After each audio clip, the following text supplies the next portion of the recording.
Öne doğru eğiliyoruz, nefesimizi açıyoruz. İlk olarak karın kaslarını tamamen serbest bırakıp büyükçe bir karınla derin nefes alıyoruz. Sonra tüm havayı boşaltıyoruz ve üzerine bir de ekstra boşaltım, tam boşaltım yapıyoruz. Tüm havayı tamamen verin.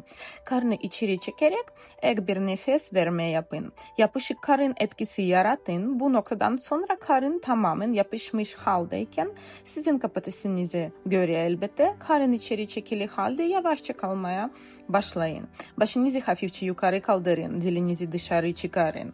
Karın içe çekilmiş şekilde kalıyor, başı biraz yukarı kaldırıyoruz ve dili dışarı çıkarıyoruz. Dil kökü aracılığıyla tüm 10 fase ekseni aktive ediyoruz. Dil kökünün gücü fase zincirler boyunca iletilerek vücudun 10 yüzeyinin tüm gerginliğini kaldırır. Bu şunlara yardımcı olur. Dil altı kemiği kaldırmak, güzel bir çene hatı oluşturmak, boyun duruşunu iyileştirmek ve tabii ki güzel karın oluşturmak. Her sabah aç karnına 10 tekrar yapın.